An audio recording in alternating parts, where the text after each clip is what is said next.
Энэ түүх холбооны One Tools ердөө 10 жилийн дараа 5 их нүглийн улмаас бүрэн сүрж ямар ч зүйл үлдэхгүй устдах хувь тарилантай гэдгийг ихчлэн эхэлдэг. Энэ аимшигт ирээдүйг зогсоохын тулд манай гол дүр өөрийгөө тэдний ивэгч патрон болгохоор шийдсэн ч энэ бүхэн ийм том асуудал болно гэж огтхон ч төсөөлөөгүй. Анхандаа тэр бол орчин үеийн ертөнцид 7 хоногт 780 цаг ажилладаг жирийн цалинт боол байв. Гэтэл нэг мэдэхэд л фэнтези ертөнцийн язгууртан хүний бие зэрнэ. Сонсоход сайхан ч удхигүй тэр бичиг үсэрч мэдэхгүй бас ямар ч онцгой чадваргүй гэдгийг ойлгоно.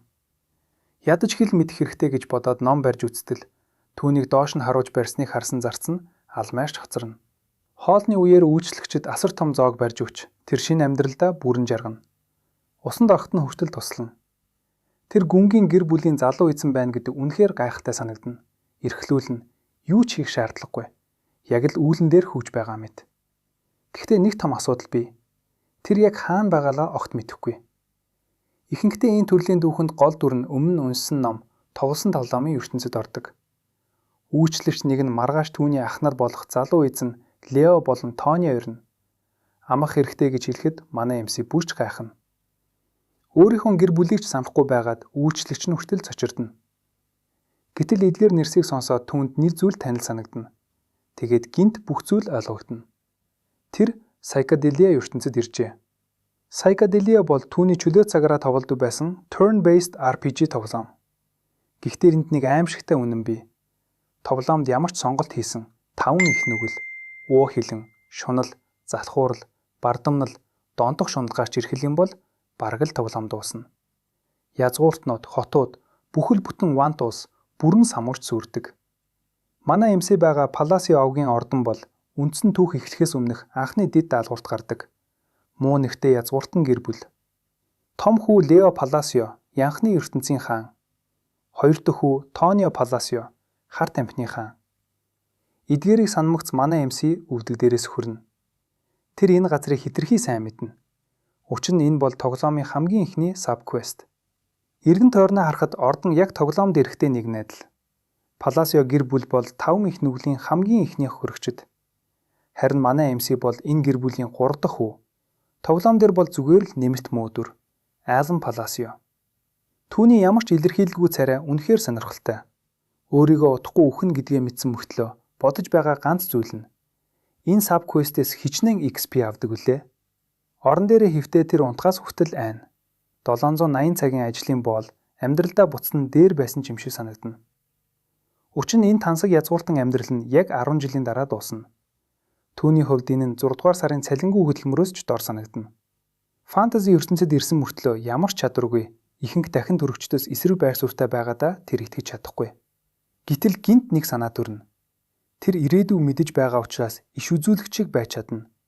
5 их нүглийг өөрчилж, дэлхийн сүрлээ зогсоож, Павны язгууртан амьдралаа хадгалж чадна.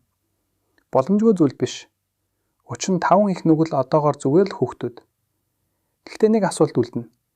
Ямар ч чадваргүй байж тэр үнийг яаж хийх вэ? 2 сарын дараа. Манай эмси хэд хэдэн өнчин хүүхдийг хүний туршилтын төвөөс аварсан байна. Гэхдээ үнэндээ аварсан хүн нь тэр биш. Харин түүний рицер Эвен байв. Эвен тайлан тавихтаа өнчин асрамжийн газрын удирдлагыг Үтэ нэртэй охинд хариуцуулсан гэдгийг хэлнэ. Манай эмси толгой тохиж Эвнийг энэ ажилд илгээсэн нь зөв сонгогд байсныг ойлгоно. Эвен ийм нарийн ажлыг сайн зохицуулдаг чадвартай. Гэхдээ манай эмси нүүрний хувирал гаргаж чаддаггүй учраас Эвен энэ магтаал мөн эсхийг ойлгож чадалгүй тэнэлэлцэнэ. Үүний засахын тулд манай эмси хүчээр инээмсэглэхийг оролдогч. Эвен эзнийхээ царайд хизээж тасахгүй юм байна гэж бодно. Тэр өмнөх аал нь ямар байсныг санана. Өнөгтэй баяртай бүхнээ нүүрэндээ ил гаргадаг байсан. Харин одоогийн аал нь хачин танил бус. Манай эмси өөрөө ч бодно. Магадгүй аалнгийн биед орсон зөвхөн царайд нь ч нөлөөсөн байх. Учир нь тэр ерөөсөө жинхэнэ инээмсэглэл гаргаж чаддаггүй. Ямартай ч Эвен магтаалыг хүлээн авч манай эмси түүнийг яагаад ажил авснаа тайлбарлана. Psychedelia ертөнцид Эвен шиг үнэнч шудраг хүн маш ховор. Бүх урвалт хуйгалдааны дунд ч тэр өөрийгөө алдаагүй. Тиймээс л манай эмси түүнийг олмогцоо ажил авсан. Дараа нь Эвен яагаад манай эмси түүнийг туршилтын төв рүү явуулсныг асууна. Энэ нь Юдийг авахын тулд байсан гэдгийг манай эмси батлана. Эвен ч ойлгоно. Туршлагатай хүсний зэрэг хүний хувьд ч Юдиа бол жирийн хүүхэд биш нэлт. Тийм хүчтэй мөртлөө яагаад зүгээр л хариудаж байсан нь түүнд ойлгомжгүй. Эв нь түүнийг яагаад ордонд авчираагүйг асуухад манай эмсээ гаднаа зөвшөөрөх мэт боловч дотроо бодно. Ингүүл түүнийг ашиглаж байгаа мэт харагдаж магадгүй. Тиймээс үнчин асамжид үлдээсэн нь төлөвлөгөөний нэг хэсэг. Учир нь Юдиа Блудиа бол хүн биш, оршихуй бөгөөд тэр өөр ертөнцийн оршихуйтай гэрээ байгуулж түүний хүчийг өглөн алдаг. Эцэст нь тэр 5 их нүгзийн уу хилэнгийн биелэл болж тоо томшигын олон хүний үхлийг авчих хувь тавилантай байсан. Гэвч манай гол дүрийн ачаар тэр харанхуй ирээдүй өөрчлөгдөж одоо тэр охины тайван амар амгалан өсөөсэй гэж тэр хүсэж байна. Манай эмси өөрийгөө үүссэн 4 газар тесрэх аюулын нэгийг амжигтай зайлаллаа гэж бодно. Гэхдээ энэ бүхнийг Эвэн тайлбарлаж чадахгүй тул шалтгаан зохиохоор шийднэ. Тэр нууцлал байдалтайгаар одоохондоо цаг нь болоогүй гэж хэлнэ. Эвэн мэдээ сонирх зангаараа энэ юу гэсэн үг вэ гэж бодно. Гэхдээ ихэнх түүхэнд байдаг шиг 2-4-д өөрсдийн гэсэн логиктэй. Тэр ойлголоо гэж хэлээд манай эмсидэд итгэж байгаагаа илэрхийлнэ. Манай гол дүр түүнд энэ талаар хинт ч битгий хэлхийг мөн үнчин асгамжийн газрыг тайван амьдрахад нь хангалттай санхүүгээр дэмжихийг захина. Дараа нь тэр гараар бичсэн захиа гаргаж ирээд түүнийг евтэй дамжуулж өгөхийг хүснэ. Захиа ямар чухал вэ гэж Эвэн асуухад манай эмси үүнийг үл тоомсорлон зүгээр л биеийг нь асуусан юм гэж хэлнэ. Тэр охин их зүр туусан учраас тайвшруулах гэсэн юм хэмээн тайлбарлана. Эвэн захиаг заавал хүргэнэ гэж амсаад мориндоо мордон яран явна. Харин манай эмси захиа үнэхээр түүнийг тайвшруулж чадах болов уу гэж бодно. Гэхдээ оролдоод үзэх нь зүг гэж дүгнэв. Үнэн дээр захианы жинхэнэ зорилго бол тоглоом дотор байнга сонсогддог нэг ишлэлийг оруулах явдал байв.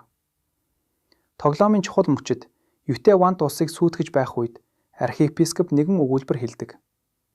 Тэр нь уур хилэнгийн нүгэл бүрэн автсан хүн бос оршихуй Ютэд нөлөөж магадгүй тодорхой шившлэгийн тухай байлаа.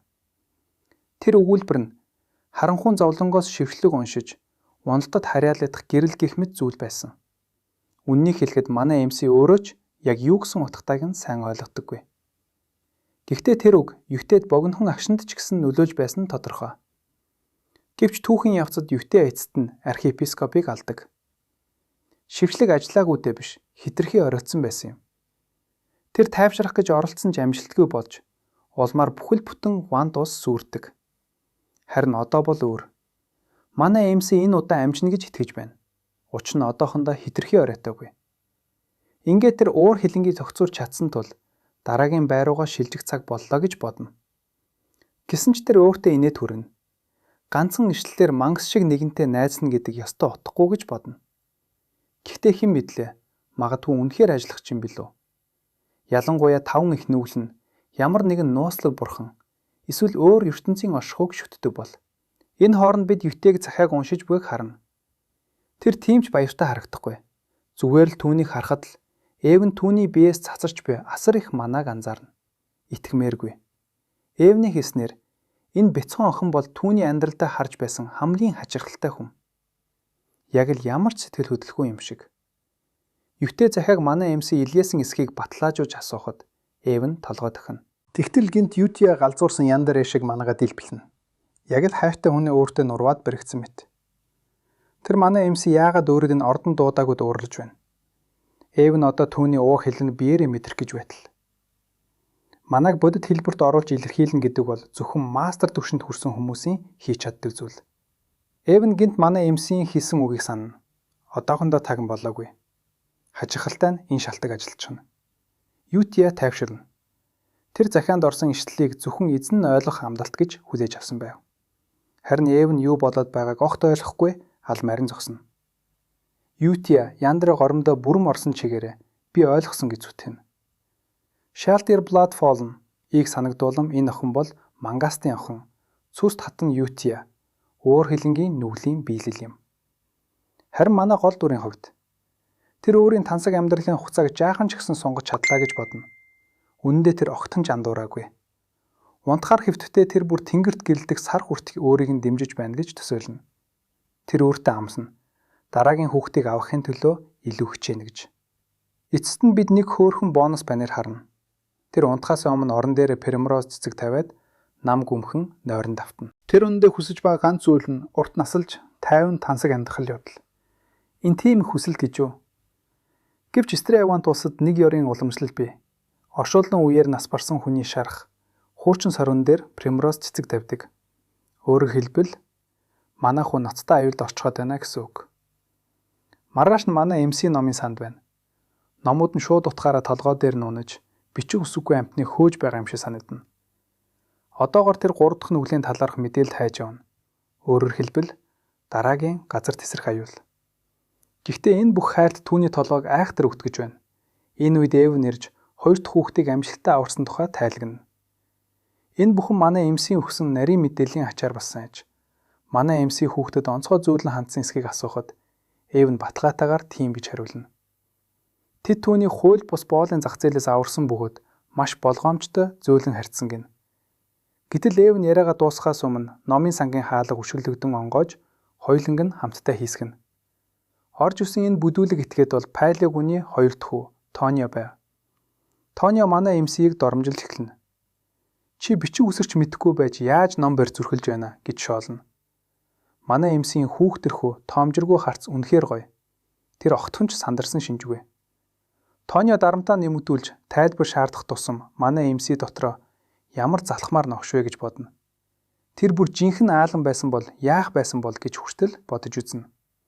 Боддоороо бод хариу барьмаар л байна. Гэхдээ энэ нь хит их түүг учраас тэр намхан профайл барихаар шийднэ. Тэр Тониод чи номын санг ашиглах гэж байгаа бол би явъя гэж хэлнэ. Өөрийгөө манай MC-г бүрэн дарж чадлаа гэж бодсон Тонио доромж инээмсэглэлтэйгээр толгой дээр нь гიშгэнэ. Гэтэл яг тэр мөчөд хурц хутаг эсгэр нисэж хананд шааган зоогдно. Өөр нэг бүдүүдийг итгээд орж ирээд дэндүү чанга байна гэж хэлнэ. Тэр бол Пайлег үний ууган хүү Лео Палладио байв. Эдлэр хоёр тэнэг хоорондоо маргалдаж эхлэхэд манай MC энэ боломжийг ашиглан мөлхөж цугтана. Тэр тоглоом дээр Пайлег үний гэр бүл эхний саб квестийн дараа хурдан алга болдог гэдгийг санана. Гэхдээ бодит байдал дээр тэдний эрх мэдэл, нөлөө түүний төсөөснөөс хуш нэх байсныг ойлгоно. Үнэн дээр энд болж буй зүйл маш энгийн. Эдгээр бохир ах トゥ ус хинэн гэр бүлийн тэргүүн болох вэ гэдгээс болж тэмцэлдэж байна. Ууган хүү Лео газар доорх ертөнцийн том тоглогч, янхны хаан. Хоёр дахь хүү Тонио асар том хар тамхины сүлжээг удирддаг хар тамхины хаан. Эдгээр хоёр алиалагч маргалдаж байх хооронд манай MC нэг зүйлийг ойлгоно. Хэрвээ тансаг, амар тайван амьдралаа хадгалахыг хүсвэл эдний хинтэнч хутгалдаж болохгүй. Би энэ MC-дээ үнэхээр хайртай. Тэр ах нар нь хоорондоо алалцаж байхад зүгээр л мөлхөөд алга болчихдог. Харин Эв нь түүнийг юу ч болоогүй юм шиг дагаад явж байна. Эв нь түүнд үсийг нь засаж өгж байх зур манай MC өөртөө тангараглана. Сул дорой, чадваргүй, адлагдсан 3 дахь хүү хിവэрэ байж аз жаргалтай амьдрнаа гэж. Хэсэг хугацааны дараа Эв нь 2 дахь аварсан хүүхэд ч бас энгийн нэгэн биш мэт санагдсан тухайга хэлнэ. Тэр залхуу эзнээ ширтэн зогсохдоо ийм хүү яаж хууль бус боотын зах зээл Вант улсыг хамарсан нууц биеэ туршилтуудын талаар мэдэж чадсныг ойлгохгүй гайхна. Энэ бүхэн Эвний бодит байдгийн талаарх ойлгохтыг анхуулж эхэлнэ.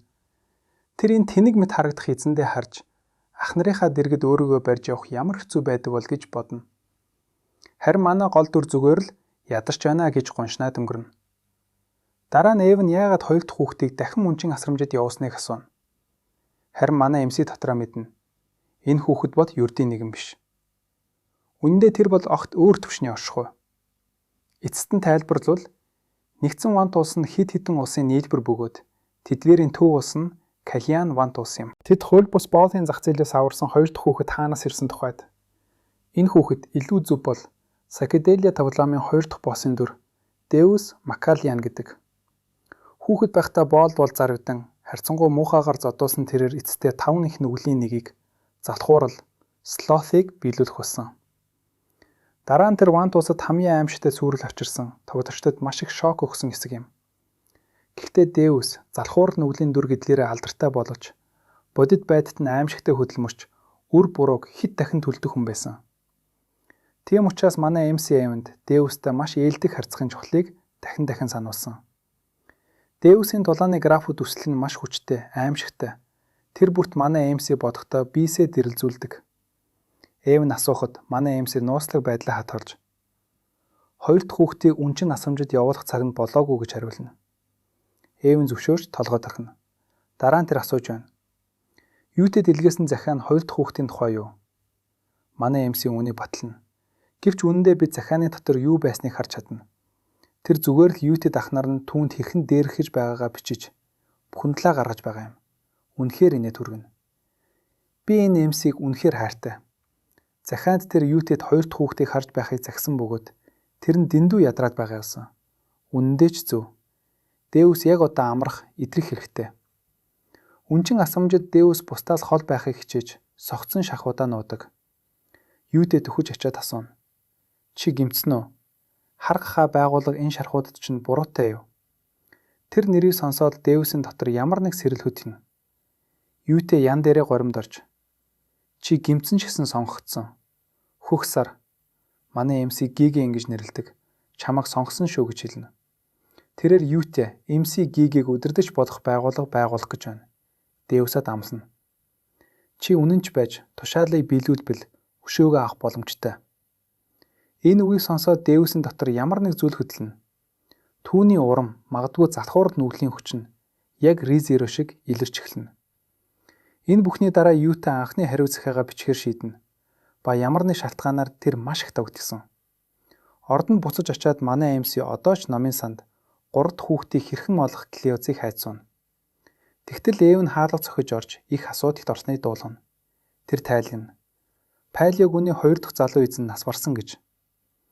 Манай MC энэ мэдээг урдчлан мэдэж байсан ч хэр хурдан босон түүнийг гайхшуулна. Оршуулгыг бараг шууд хийсэн боловч хамгийн аимшигтай нь хинч гүн эмгэнэл илэрхийлээгүй. Тэдний эцэг хүртэл хоёрын анхан дагуулж орж ирсэн. Манай MC гайхсан нь мэдээж өөрийн хүүгийн оршуулгад масууруулах бодис ба эмгтээчүүд авчирна гэдэг үнэхээр шоконд оруулах үзэгдэл. Тэр өргөжл гэр бүл нь муу байсан гэж мэдэж байсан ч энэ нь дараагийн шатны муу үйлдэл байлаа. Тэр бодно. Psychedelia үнэхээр хар фэнтези жанр шүү дээ гэж. Дараа нь манай MC Тоногийн санамсаргүй уналт баг зэрэг гайхалтай санагдаж байна. Тоглоом Лео ахыг нь асныхаа дараа өөлж өөрийгөө Палеог үний ганц өв залгамжлагч гэж хаширдаг байсан. Гэвч одоо Лео яг л царай нэмсгэлтэй нас барсан бие дээр зогсож байна. Манай MC бодно. За яагаад ч юм эмоцо жоохон нуухгүй юм бол. Гэтэ үнэндээ энэ манай MC-д асуудал биш.